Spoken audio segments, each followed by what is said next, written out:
제가 석굴암에 대해서 뭐 새로운 내용을 연구하는 것이 아니라 석굴암에 재밌는 내용들을 학생이나 일반 처음 그 역사 문화를 처음 접하는 사람들에게 좀 이렇게 석굴암의 우수성을 좀 효과적으로 자료를 좀 찾아내서 효과적으로 어떻게 전달할까에 대해 가지고 이제 저는 이제 고민을 하는 사람이라고 보면 되겠습니다. 제가 이걸 처음에 시작한 것은 5년 전인가 6년 전인가 그 경상북도 교육청에서 학생들 대상으로 하는 그 창의 융합 교육이라는 게 주제가 있었습니다. 그때 경주에 와서 1박 2일을 하는데 신라인들이 남긴 문화재에 담겨져 있는 융합 교육에 대해 가지고 좀 강의를 한 3시간짜리 해달라고 해가지고 그때 이제 자료를 만들면서 시작된 자료입니다. 그러다가 이제 작년에 그 하브루타 연구소에서 하는 한 기회가 있어가지고 한번 요 주제를 조금 더 따듬어 가지고 했는데 그때도 한 3시간짜리였습니다. 그 중에서 이제 뭐 우리가 일반적으로 많이 아는 역사성이나 이런 것을 다 빼고 오늘 이제 창의 융합성에 관련되는 내용만 가지고 좀 한번 왔습니다. 그래서 저는 이제 서두에 또 얘기했지만 새로운 내용을 찾아내는 연구가 아니라 기존 학자들이 연구해놨던 걸 가지고 어떻게 하면은 시각적으로 효과적으로 나타내냐, 거기에 아마 방점이 있다고 생각하면 되겠습니다. 이 그림은 1967년 7월 12일 날 김영건 신라문화동인회장 문화원장을 했던 분이 이 당시에 직접 답사를 가가지고 실측했는 자료입니다. 그래서 이제 개인 실측 자료니까 100% 정확하다고는 볼 수 없습니다. 조금 오차는 있을 겁니다. 이때만 해도 석굴암은 누구든지 올라가가지고 여기 가능했던 시절이라는 것을 알 수 있죠. 그래서 아주 재밌는 자료라 가지고 제가 김영건 선생님한테 얘기를 듣고 사실 자료를 받아가지고 좀 잘 써먹고 있습니다. 근데 재밌는 거는 이제 이 사진이 그림이 재밌는 게 아니라 여기에 있는 수치가 재밌습니다. 우리 사람은 일반적으로 길이가 똑같죠, 그죠? 일반적으로 딱 똑같습니다. 근데 김영건 선생님이 실측했는 자료를 보면은 가로 세로의 길이가 다 달라요. 다른데 재밌는 거는 왼팔이 길고 오른팔이 짧습니다. 쪽이. 그래서 저 왼팔은 가로에 해당되고 오른팔은 세로에 해당되는. 왜 그러면 신라인들이 이렇게 만들었을까에 대한 이 되겠죠. 그래서 석굴암은 주인공은 부처님인데 과연 부처님 중심으로 만들었을까? 사람 중심으로 만들었을까에 대한 고민을 해보지 않을 수가 없는 거죠. 이렇게 봐서 저는 철저하게 누구 중심으로 만들어졌다고 생각됩니다. 부처님 중심이 절대로 아니죠, 그죠? 자, 우리 사물을 보면 착시 현상이라는 게 있습니다, 그죠? 똑같은 길이가 있으면은 똑같은 길이입니다, 그죠? 있으면은 이렇게 가로 세로가 놓으면은 세로가 길어 보이죠, 그죠? 그럼 아까 전에 그 사진처럼 세로 팔이 짧아야지 실제 우리 눈으로 볼 때는 똑같이 보인다는 얘기죠. 예. 그런 점을 우리가 이렇게 한번 이렇게 좀 쉽게 한번 제가 표현해 봤고요. 또 하나는 본전벌의 위치입니다. 본전벌의 위치.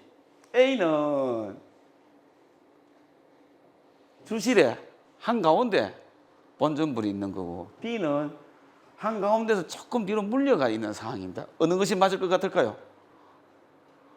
우리 일반적으로 그냥 생각한다면 10중 8구 A로 놓을 겁니다. 그죠? 근데 실제로 보면은 B가 맞습니다. B가 중심선에서 약 48cm 정도 뒤로 물려져 있다고 되어 있습니다. 그것은 이유는 이제 안쪽은 컴컴합니다. 컴컴한 가운데서 한가운데서 참배자가 바라봤을 때 꽉 차든지 너무 크게 보인다든지 하는 위압감을 당한다든지 의도적인 위압감을, 그래서 굉장히 불균형이 이루어진다는 얘기죠. 그래서 약간 뒤로 물림으로써 참배객들이 좀 편안하게 부처님을 볼 수 있다라고 얘기죠. 굉장히 우리 의외죠, 그죠? 우리 보도관에서 한가운데 서려고 노력하는데 부처님 한가운데 게 아니라 약 그것도 48cm 조금 뒤로 물려져 있다고 이렇게 생각합니다. 자, 그래서 우리 이렇게 생각하는데 이게 아니고 실제로 보면은 이렇게 물려져 있는 걸로 이렇게 되어 있습니다. 어두운 곳에서 보기 위한 정확하게 보기 위해서 이렇게 물려져 있는 것도 보입니다. 자, 다음에는 이제 또 하나의 이제 세 번째 착시 현상이 되겠죠. 똑같은 물체가 있으면은 주변에 어떤 물체가 있냐에 따라 가지고 그 크기는 우리 눈에 다르게 보입니다. A 같은 경우는 A보다 작은 물체가 놓여 있을 경우에 A가 훨씬 더 크게 보이죠, 그죠? B는 똑같은 물건이 있을 때, C는 더 큰 물건이 있을 때 봤을 때 A가 가장 크게 보이고 C가 우리 눈에 가장 적게 보이게 되어 있습니다. 그걸 봤을 때 석고나무 배추님도 어떻게 배치했을까? 어떻게 A처럼 배치했을까요? B처럼 배치했을까요? C처럼 배치했을까요? 그렇죠. 예, 맞습니다. 그렇죠. A처럼 배치를 했는 겁니다. 그래서 석고나무 본전물은 원각으로 크게, 아니죠, 크게 만들면 정상적으로 만들어 놓고, 그 다음에 나머지 주변에 있는 보살상이나 이런 분들은 얇게 조각하고 작게 조각해가지고 상대적으로 본전물 부처님이 더 크게 보이는 거죠. 그런데 이 사진은 이게 가깝고 이거 멀기 때문에 본전물이 작게 보이는 겁니다. 이거는 이제 원근의 차이한 거죠. 이제 사진의 한계라고 보면 되겠죠. 실제 가서 우리가 보면은 이러한 착시 현상을 잘 고려했기 때문에 본전불 부처님이 굉장히 크고 오람하게 보인다고 보면 되겠습니다. 자, 이렇게 정한 착시 현상, 가로 세로의 길이, 주변의 크기, 그리고 본전불의 위치에 따라 가지고 철저하게 그런 것을 연구했기 때문에 가능합니다. 이런 연구들은 이 당시 신라인들이 선행 연구물이 없지는 않았을 겁니다. 그 단단한 돌을 어떻게 깎았으며 어떻게 창의적인 생각을 했으며 어떤 과학 기술을 했습니까? 이런 고민을 해보지 않을 수가 없는 거죠. 우리가 생각하지 이상의 철저한 그런 과학성을 바탕으로 해가지고 만들지 않았겠나 생각이 됩니다. 그리고 또 나름대로의 그들만, 지금은 남아있지 않지만은 그들만의 설계도가 충분히 있지 않았을까 이렇게 생각이 됩니다. 자연수굴 같은 경우에는 그런 것을 고민할 필요가 없죠. 그죠? 자연적인 굴 속에다가 그냥 부처님을 조성하면 되지만 인공수굴이니까 본전물을 중심으로 해서 불부선을 어떻게 배치할까에 대한 것을, 그리고 부처님 어떻게 만들까에 대해서 철저한 연구를 했다고 볼 수가 있습니다. 자, 이제 강배입니다. 우리 눈에는 강배가 A처럼 보입니까? B처럼 보입니까? 우리 눈은 진짜 부처님 보면 A처럼 보이겠죠. 그죠? 근데 실제로는 A가 아니랍니다. 측정해놓은 결과를 보면은 B처럼 타원형으로 되어 있답니다. 차이가 약 4cm 정도 나는 걸로 되어 있습니다. 근데 저는 의문점이 이건 또 뭔가 아까 봤던 가로 세로의 반대로 되어 있는 겁니다. 오히려 이건 우리가 생각했을 때 세로가 더 짧아야 정상인데 이건 또 세로가 더 길게 되어 있습니다. 아마 그것도 우리 가까이 이렇게 앞에 부처님 얼굴이 있으니까 아마 그것도 고려해야 돼요. 즉 우리가 알고 있는 착시 현상의 반대로 해가지고 조각을 해난 이렇게 만들어놨다는 걸 보실 때 정말 다시 한번 이제 놀라지 않을 수가 이렇게 없게 되는 거죠. 자, 그 다음에 이제 그 본전불의 위치입니다. 참배자의 위치를 고려한 건데, 요 불상이 여기서 여기까지가 160이랍니다. 160cm 실측 자료에. 여기서 여기까지가 340cm라고 합니다. 원근법에 보면 미술품을 감상할 때 작품 크기 약 3배 거리에서 작품을 감상하면 가장 정확한 위치라고 합니다. 그러면은 요 높이의 3배 거리면 약 1020cm가 됩니다. 그래서 10m, 10.2m 위치에서 봤을 때 가장 정확한 위치라고 되겠습니다. 그 위치가 바로 뭔가 하면은 A의 자리라고 이렇게 한답니다. 실제 우리가 본점 석굴암 가보면은 답사 같은 데 가보면은 진짜 예배 드리는 건 훨씬 더 앞쪽에 이렇게 나와 있음을 이렇게 알 수 있습니다. 그렇다면 제가 한번 A를 봤을 때 얼굴에서 강배가 정확하게 얼굴 뒤에 정확하게 이렇게 보인답니다. 정말 그런가 싶어서 제가 한번 이 파워포인트에서 한번 그거 정말 그런가 하면서 구현을 한번 해봤습니다. 그래서 참배자가 B, 즉 조금 뒤로 더 물렸을 때 어떻게 보일까 한번 그냥 제가 한번 선을 안 그어봤어요. 이렇게 벗어나게 이렇게 보이게 되는 거죠. 얼굴 뒤에 광배의 모습이 완전히 보이지 않게 되는 거죠. 만약에 참배자의 위치가 C로 갔을 때 좀 훨씬 앞으로 당겼죠, 그죠?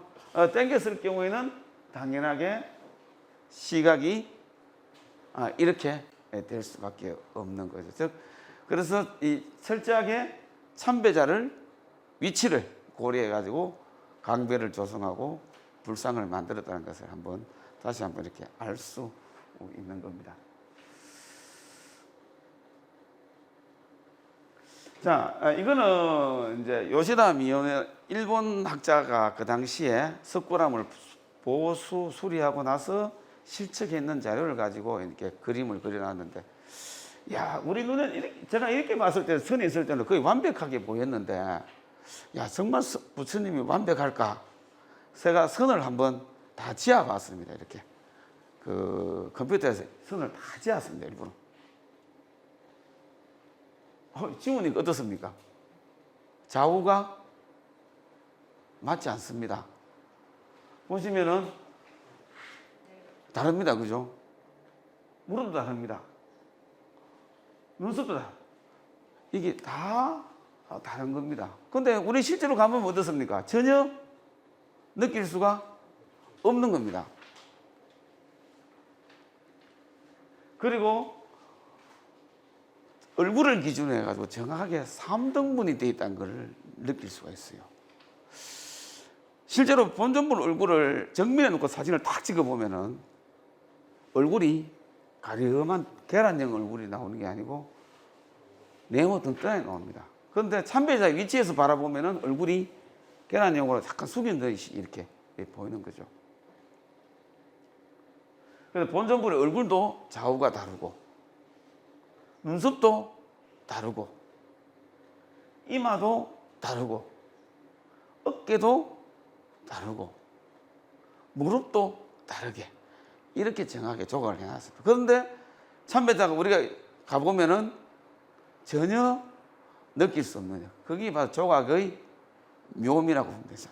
그걸 어떻게 조각을 묘미를 했는 건지 아마 제가 봤을 때는 이런 오른쪽에 있는 옷주름의 영향으로 인해 가지고 이런 것을 전혀 느끼지 못하지 않겠나, 좀 개인적으로 한번 이렇게 생각을 해봤습니다. 자, 이제 대표적인 겁니다. A와 B의 차이점입니다. 뭡니까? A와 B의 차이점은 B는 가사가 있습니다. 옷을 입었고, A는 맨살입니다. 그죠? 맨살인데 옷을 입은 것, 가사는 실제 입었는 게 아니죠. 도구를 선으로 이렇게 조각을 내서 보입니다. 했는데 옷을 입은 것처럼 느끼게 하기 위해 가지고 신라인들이 생각해놨는 겁니다. 바로 뭡니까? 유두입니다. A는 맨살의 유두고 B는 옷 속에 들어있는 유두입니다. 유두를 다르게 표현함으로 해가지고 부처님이 옷을 입고 있는 것처럼 이렇게 표현을 해놨는 겁니다. 그래서 굉장히 입체감을 나타내죠. 근데 이런 것들이 좌우를 다르게 표현하는 것들이 또 하나 있죠. 그죠? 석굴암에서 굉장히 중요한 요소라고 보면 되겠습니다. 바로 왼쪽과 오른쪽의 건강 역사도 역시 똑같이 조각했는 것이 아니라 좌우를 다르게 조각함으로 해서 보는 사람에게 굉장히 전체를 입체감을 느낄 수 있도록 해놓는 거죠. A는 같은 경우 입을 벌리고 있습니다. 그래서 이제 건강 역사라고 우리가 부르죠. 할 때 힘이 이쪽으로, 이거 뭡니까? 쇄골 쪽으로 이렇게 근육이 들어가고, 이때 배의 근육도 다르고 왼쪽은 입을 다물고 해서 건강했었는데 했을 때 우리 몸의 근육이 다르죠. 이런 것들이 이렇게 표현한다는 얘기는 이 사람들이 신체 구조를 모르면은 저렇게 이렇게 도저히 표현할 수가 없는 거죠. 그 앞에 부처님 읽었던 가사 그리고 입구에 있는 건강 역사의 자국 건강 역사의 모습에서도 굉장히 나름대로 창의성을 많이 띄었던 거라고 보면 되겠죠. 자, 그건 이제 우리 미술책에 보면은 학교 미술책에 학생들 배우는 미술책에 보면 사실 우리나라 미술품보다는 서양의 미술품들을 더 많이 소개해 놓습니다. 그래서 석굴암에 좀 봤던 그런 착시 현상을 고려했던 그런 작품성들을 다 봤을 때는 결코 우리 뒤지지 않는 거죠. 앞으로 이제 우리 미술책에 우리 미술의 우수성을 알리는 그런 것도 많이 좀 실리면 좋겠죠. 절대 우리나라 미술품이 외국의 미술품에 뒤처지 않는 그런 실력을 가지고 있는 걸 보면 되겠습니다. 자, 그 요네다 미요지에 해놨는 그 실측 자료를 해가지고 연구해놓은 사람들의 결론을 따르면 이 석굴암에는 설계를 할 때 굉장히 수학식이나 수학적인 방법을 이용했다고 이렇게 결론을 내리고 있습니다. 그 기하학을 사용하지 않았을까라고 이렇게 얘기를 합니다. 그래서 제가 이제 한번 컴퍼스를 가서 한번 토들에 가서 실제 한번 그려보면은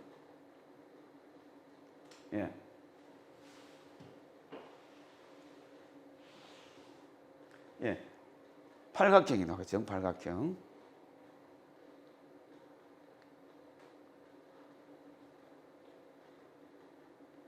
주실 보면은 원이 나오겠죠. 그죠? 정확한 원이.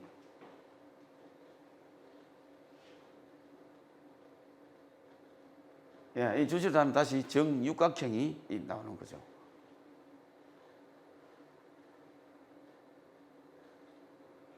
이렇게 하면 뭐가 나오겠습니까? 정삼각형이 이렇게 나오는 기고.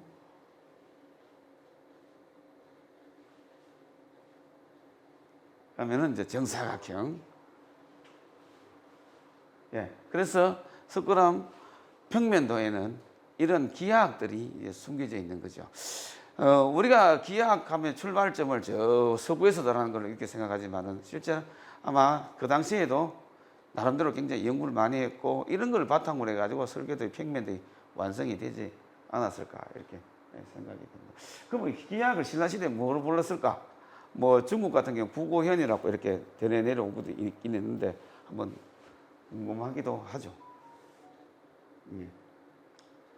자, 그 다음에 이제 그 삼등신 했을 때 한가운데 선을 그으면은 전체적으로 이러한 삼각형이 정확한 비례가 또 나온다고 많은 학자들이 연구를 이렇게 해놨습니다.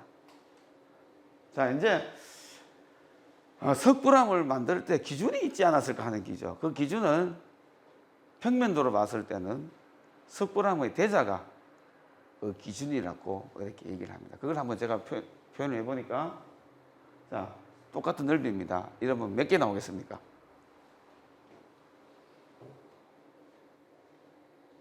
예, 4개가 나옵니다. 4개가. 하면 좌우도 이렇게 4개가 나오고, 이걸 연결하면은 주실이 2개가 크게 사이즈가 나오고, 큰 원이 이렇게 나오고, 이렇게 됩니다.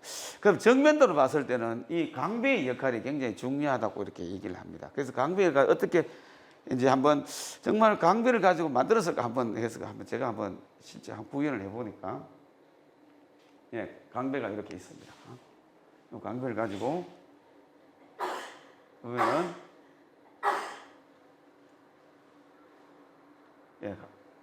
그 천장, 그 연안문 개석에 있는 천장까지 해서 높이 4개. 이것도 똑같은 4개. 그래 평면 내에서도 석굴암 대자를 기준해서 4개가 나오고, 정면 내에서도 연안문 강배를 기준해서 4개가 나오는. 그럼 이런 것으로 충분히 만들어낼 수가 있습니다. 그죠? 그랬을 때 한가운데가 부처님의 무게라는 것을 알 수가 있는 거죠. 그래서 이러면은 또 이러한 그 도형도 충분히 이렇게 만들어낼 수가 있습니다. 굉장히 나름대로 수학적인 원리를 철저하게 적용을 했던 거죠. 이런 것들은 석굴암에 있는 것이 아니라 신라시대의 탑도 이런 것들이 다 적용이 된다고 나와 있습니다. 감원사지 삼정섭탑인데 앞에 나와 있는 상륜부를 기준으로 했을 때는 이렇게 똑같이 이렇게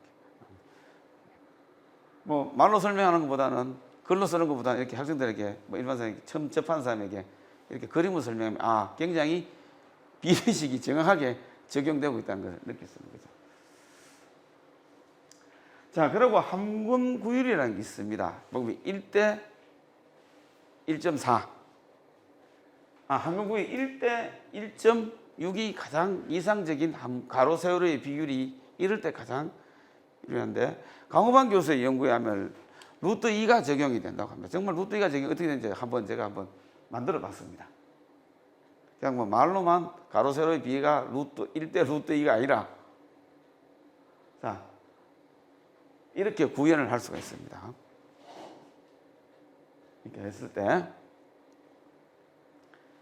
요 1일 때,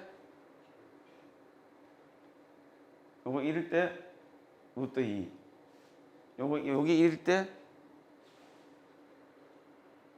루트 2, 지금 이 글자가 좀 찌어져 버리는데, 가로 세로가 같이 전부 다 1대 루트 2로 되기 때문에 전체적으로 가장 이상적인 공간이 연출된다고 이렇게 얘기를 하죠. 다음에 균제 비례라고 얘기하는데, 균제 비례는 1대 2대 3대 4의 비례로 이루어진 것들이 균제 비례라고 얘기합니다. 그게 이제 어떻게 적용되는가 보니까, 한가운데를 기준으로 했을 때 얼굴을 1로 했을 때 겨드랑이가 2가 되고 어깨가 3이 되고 양무릎이 4가 되는, 그래서 이 길이는 실제 길이는 이거 실제 길이입니다. 그래서 이렇게 균제 비례에 함군구율이 적용되었기 때문에 보는 사람들이 굉장히 아름다움을 느끼는 거죠. 그런 종교의 위대함을 구현하는데 이러한 수학과 비례식이 적용이 되었기 때문에 완벽함을 추구했다고 이렇게 볼 수 있습니다. 자, 이제 동틀돌입니다. 어떻게 이제 이게 사용했는가 하면은, 이제 동틀돌을 뭐 돌모, 팔뚝돌, 주묵돌 이렇게 구현하죠. 그래서 여기서부터 하나, 둘, 셋, 넷, 5단으로 구성되어 있고, 그 다음에 햇살같이 나오는 이 돌이 10개씩 3단에서 총 돌이 108개랍니다. 그래서 불교 세계의 108번뇌를 의미하지 않을까라고 이렇게 하는 거죠. 이 돌을 만들 때 굉장히 그런 불교적인 의미를 적용시켰다고 보면 되겠습니다. 그런데 이것을 무너지지 않게 어떻게 했을까 하는 거죠. 연구 자료에 의하면은 이 돌의 무게가 20톤이라고 되어 있습니다. 그러면 누르는 돌의 무게가 20톤이니까 받치는 돌의 무게도 어떻게 되겠습니까? 20톤이 되죠. 그래서 연구자들이 보면은 요 돌의 총 무게가 20톤이 된다고 얘기를 합니다. 그래서 20톤, 20톤 돼가지고 안정화됐고, 또 하나는 보시면은 그것만으로 가지고는 이제 부족하겠죠. 왜냐하면은 요새같이 이제 몰타르로 붙일 수도 없죠, 그죠? 굉장히 이렇게 둥글게 쌓아야 되는데 무너지지 않기 위해 가지고 이러한 돌들을 당연히 썼고, 또 하나는 위로 올라가면 갈수록 돌의 사이즈를 줄여가지고 무게를 작게 하는 거죠. 그래서 실제로 보면은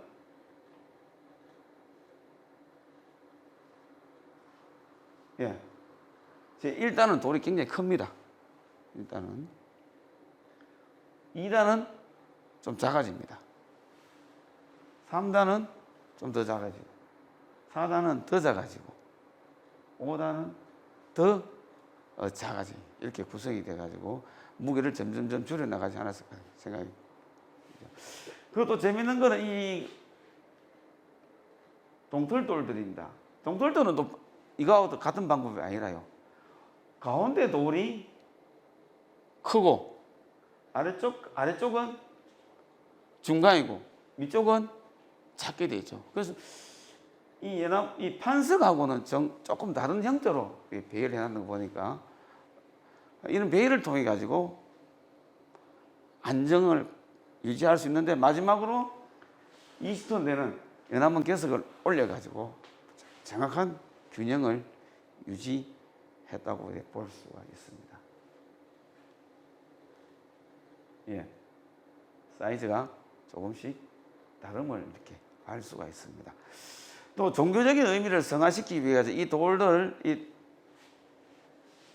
돌들을 햇살이 이렇게 퍼져나가는 듯한 걸 해가지고 이 종교적인 의미를 더 높였다고 이렇게 볼 수 있습니다.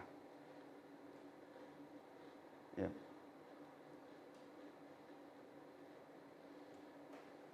자, 그래서 연합문 평판석의 크기를 줄여 나가고 동돌들의 크기를 조금씩 다르게 하고 해서 마지막 연합문 개석과 무게 균형을 맞췄다고 이렇게 볼 수가 있겠습니다. 자, 이건 여러분들 기본적으로 잘 아는 내용들이죠. 자, 이런 것들이 실제로 신라인들이 그냥 우연한 발견이 아니었죠. 그죠? 수없이 많은 시행착오를 겪었고 충분히 많이 사용했음을 알 수 있는 것들이 우리 실제로 경주에 아주 많이 남아 있습니다. 잘 아시겠지만 불국사 이런 돌, 감원사지 이런 부분, 왕릉에 이런 부분, 그다음 월정결이 남아 있습니다. 남아 있고 남산신성에도 이런 돌무드 형태로 남아 있고 그다음에 효불교에도 이런 것들이 남아 있습니다. 그래서 아마 이 당시에 석축 기술에서 이러한 것들을 아주 굉장히 광범위하게 사용했음을 알 수 있는 거죠. 그럼 이런 것들이 또 이제 그런 불국사 최운교 배운교 올라가는 거 보면은 홍해를 이중홍해를 해가지고 했고 그래서 아주 돌도는 기술이 그냥 단순한 것들이 아니라 굉장히 뛰어났음을 이렇게 이런 돌들도 이건 잘 알겠지만 자 이제 생각보다 좀 빨리 끝나는데 자 보세요. 1년 동안 매일 해가 뜨는 시각과 위치가 변할까요? 변하지 않을까요? 변하죠. 그죠? 변합니다. 그래서 이제 우리 학생들 과학책에 많이 나와 있는 자료죠. 그래서 이제 겨울에는 그림자 길이가 굉장히 길고 여름에는 남중고도가 높고 봄과는 중간쯤 되고 겨울에는 남중고도가 굉장히 낮게 이렇게 되어 있습니다. 그 이유는 왜 그런가 하면은 잘 아시겠죠. 그 이유는 뭐겠습니까? 지구가 23.5도 기울어지기 때문에 이러한 현상이 이렇게 발생이 합니다. 자, 태양의 고도는 매일 같을까요? 다를까요? 태양의 고도는? 예, 다릅니다. 그죠? 다르고 또 동짓날 그림자가 가장 왜 남중고도가 낮기 때문에 그림자가 굉장히 직기수각이 들어오고 여름에는 햇빛이 많이 들어오지 않도록 돼 있어요. 그 이유도 역시 지구가 23.5도 기울어지기 때문에 저는 석굴암에 대해서 그런 것들이 다 이 사람들이 그 적용을 해가지고 이런 현상들을 적용해서 만들지 않았을까 하는 거죠. 자, 제가 불국사가 가지고 한번 나침반을 재봤어요. 대웅전에서 석등을 바라보면서 한번 나침반을 재보니까 정남이 나옵니다. 그래서 정확하게 남쪽을 바라보고 있습니다. 그런데 대웅전의 불국사 대웅전은 왜 정남을 향할까? 위치적인 입장이 있겠지만은 한번 또 생각도 해볼 필요가 있지 않겠나 이 생각이 돼요. 물론 햇빛이 여름에는 적게 들어오게 시원하게 보내기 위해 가지고 겨울에는 좀 따시게 보내기 위해서일까? 따뜻하게 보내기 위해서일까? 자, 이게 이제 석굴암 수리 보고서에 나오는 내용입니다. 석굴암의 중심선은 남동 58도 30분이라고 되어 있습니다. 남동. 정남도 아니고 정동도 아닙니다.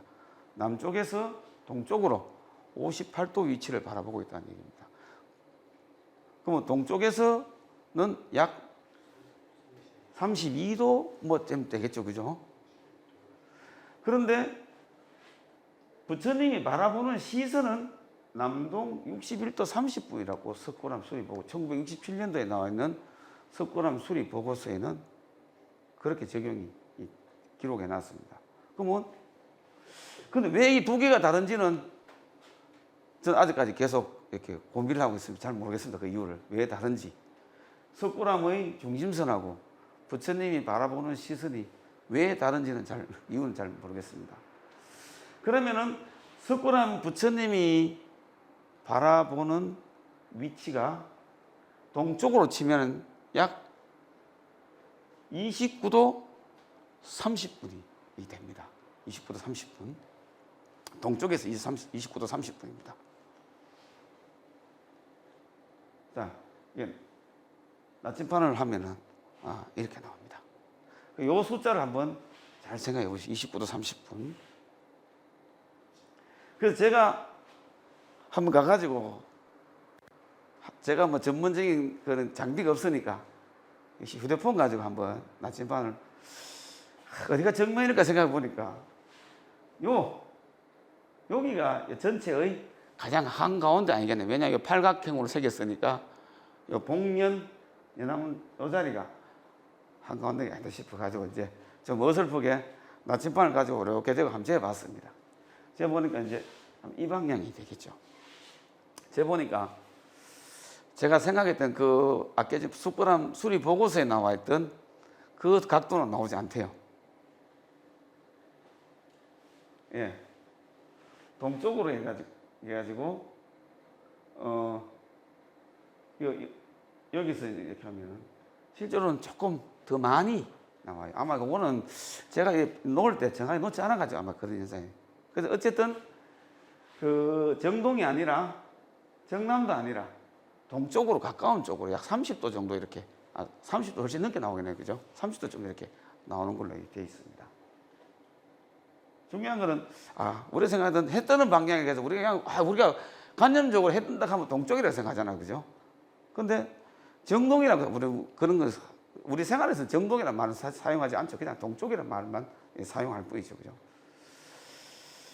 그래서 제가 이제 그 한국천문연구원 누리집에 들어가가지고 한번 석굴암이 현재 나와 있는 주소를 한번 입력을 해봤어요. 이 주소가 종무소 주소입니다. 석굴암이 그 있는 위치가 아니고 이 위치가 동경 북이 동쪽에서 129도에 있고 북쪽에서 35도 위치에 있는 걸로 나와요. 이걸 딱 입력을 하면은 차 재미있게 천문연구원 누리집에서는 이런 자료를 제공해 줍니다. 이런 자료를 동짓날 다른 자료는 다 놔두고 요거 좀 이해를 해야 되겠죠. 방위각은 북에서 나옵니다. 북에서 이제 해 뜨는 시간이 7시 29분이고 저기는 뭔가 하면은 적도를 기준으로 한 겁니다. 0. 즉 마이너스 23도 26분이라는 얘기는 적도에서 아래쪽을 얘기하고 여기 플러스 23도 26은 적도에서 위쪽을 얘기하는 기고 그리고 원래는 여기 만약에 예를 들면 지구의 적도라면은 아마 00이 나오겠죠, 그죠? 근데 우리가 위쪽에 있으니까 아마 이렇게 나오는 것 같아요. 그 재밌는 건 이 숫자입니다, 이 숫자. 저기는 23도 26분이라고 이렇게 나옵니다. 그럼 이게 참 재밌어 싶어가지고 있는데 제가 이걸 한번 어떻게 구현해볼까 한번 고민을 해봤어요. 자, 한번 이렇게 제가 한번 제 임의로 한번 만들어봤습니다. 자, 석굴암 수리 보고서에는 부처님의 중심선이 61도 30분이에요. 이걸 치면은 동동남 29도 30분이에요. 근데 부처님의 방향은 동짓날 해 뜨는 방향이라고 강조하신 분이 이분입니다. 그죠? 이분은 동동남 29도 4분이라고 했습니다. 아주 근사한 수치입니다. 그러면은 저기하고는 조금 관련이 있습니다. 그죠? 근데, 어떤 고도의 차이가 인해서, 왜냐하면 해수면이 아니고 산에서 보기 때문에, 고도의 차이라든지, 그리고 그 위도의 차이에 인해 가지고 조금 그런 수치적으로 좀 차이가 나지 않겠나 이렇게 생각이 됩니다. 예? 그까지는 좀 이따 한번 해봅시다. 그래가지고 이제 석고나무 위치가 이제 이렇게 제가 한번 이제 잡았습니다. 잡아가지고 이제 그래 제가 한번 해봤습니다. 해보니까 아까 저기가 영도에 가까운 게 춘분가 추분이었죠, 그죠? 아마 이렇게 그러면은 해가 그 다음에 하지는 이렇게 되는 겁니다. 저기가 23도니까 그러면은 동짓날 이렇게 구성이 돼요. 그래서 동짓날 해가 깊숙하게 들어간다고 보면 되지 않겠나 이런 생각이 됩니다. 그래서 이 얘기가 그리고 왜 불국사 석고람 부처님의 시선의 각도가 왜 이래 되는지 그 이분이 남천호 교수가 주장했던 내용이 석고람 위치를 천문누리집 홈페이지에 입력을 해보면은 그 값이 정확한 이유가 나오는 거죠. 그러면 왜 신라인들은 부처님을 좀 쉽게 그냥 동쪽으로 놓든지 이래 하지 않고 왜 하필 그 많은 날 중에서 동짓날 해 뜨는 방향에 해 뜨는 시간에 부처님을 놨을까 하는 것이 이제 우리가 고민을 해봐야 되겠죠. 자, 요거는 이제 감실부처입니다. 감실부처는 제가 물어보니까 가장 이렇게 빛이 많이 들어온 날이 동짓날 11시쯤 된다고 합니다. 그건 아마 이제 그 방향이 석굴암하고는 다릅니다. 조금 이제 더 틀어져 있습니다. 왜냐하면 아마 바위의 위치 때문에 아마 그렇게 되는 것 같아요. 그리고 아버님은 좀 자료를 보니까 서산 마해불도 이 방향으로 아주 석굴암하고 유사한 거죠. 그래서 그러면 이 당시에 부처님들을 모실 때 그 일정한 방향, 그 방향을 고집했던 이유가 있지 않았을까 하는 거죠. 당연히 햇빛도 많이 들어오니까 많이 볼 수 있겠죠. 그거보다 더 중요한 게 있지 않겠나 생각이 돼요. 자, 24절기 중 그림입니다. 여기서 새해 첫날에 해당되는 절기는 뭐겠습니까? 바로 해의 길이 가장 짧아지다 길어진 날이 새해 첫날입니다. 거기 동지입니다. 동지.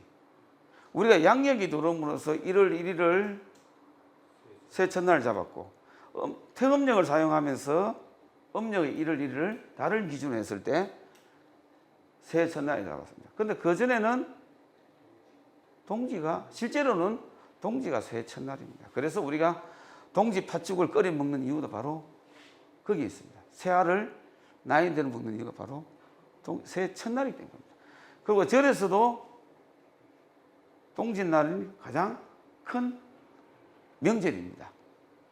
동짓날 가가지고 새해 첫 예불을 드립니다. 그래서 불교에서는 가장 중요하고 새해로 의미되는 날은 동지이기 때문에 석고나무의 부처님의 방향을 동짓날 해 뜨는 방향으로 놨다는 거죠. 그러한 과학적인 원리, 우주 자연적인 원리를 이 사람들이 다 이해하고 있었던 거죠. 이해했기 때문에 의도적으로 석고나무 부처님을 만들 때 우연히 나왔는 게 아니라 수없이 많은 시행착오와 과학적인 데이터가 있었기 때문에 그러한 석굴암의 위치를 지금의 위치로 만들어 놨는 거죠. 예. 일찍 맞았습니다. 예, 제 얘기는 여기까지입니다. 예. 그래서 제가 이제 이런 식으로 이제 학생들한테 좀 얘기를 하면 학생들이 좀 석굴암이라든지 다른 문화재를 좀 더 이렇게 시각적으로 좀 이해하기 좋도록 이렇게 한번 해봤던 자료들입니다. 예, 고맙습니다.